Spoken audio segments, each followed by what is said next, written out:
All right, forward.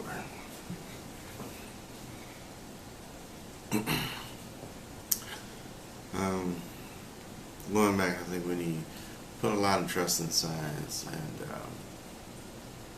we need the scientific community not stab us in the back. That includes treatments, medical treatments. If you got a cure, use the cure. If you have a treatment, I think that's shady.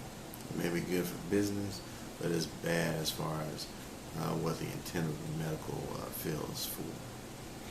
And same token, global warming. There, we should be able to trace the science. I'm not totally sure about where this ICCC, whatever the report that was, came from, but we should be able to actually audit all those scientists and find out what the questions that were asked.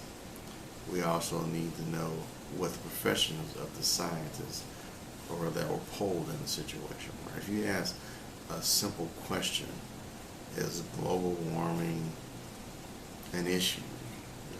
Sure. Okay. Possibly. Can you say for sure? You know what I mean? If you don't know everything about the planet. But we definitely need to have some accountability for those guys.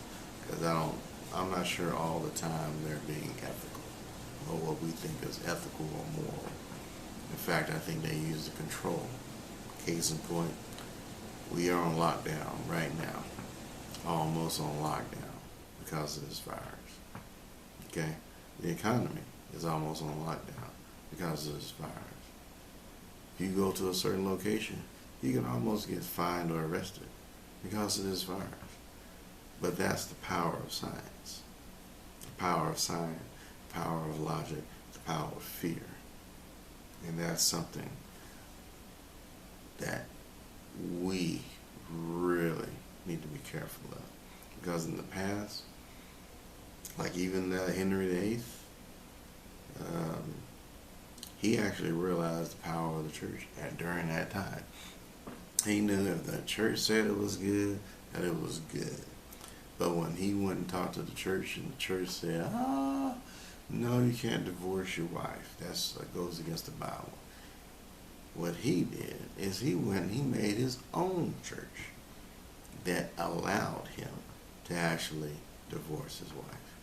Now, how different would it be for a scientist to make or a country to make their own science to say that global warming is true?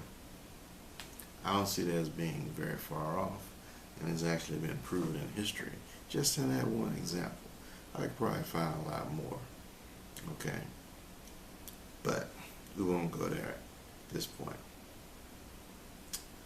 But we cannot allow perceived truth of science to justify any immoralities of science.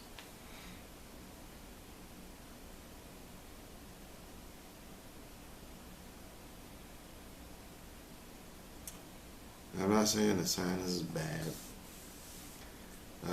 or the people that practice sciences are bad. They can be, but in most cases I don't think they are. But understand that any influential organization, ideology, can be hijacked by people who are willing to exercise control over others. This includes Christianity, Islam, science, philosophy, politics, the legal system, you name it. It can be used to try to control other people. Fear, all that type of stuff. And in many different types of ways. Okay. But that is pretty much what I had. If I wanted to correct the title, or give the title a new name, it would be How People Who Want Power Have Used Religion, Science, and Even Incomplete Truths to Hijack the World.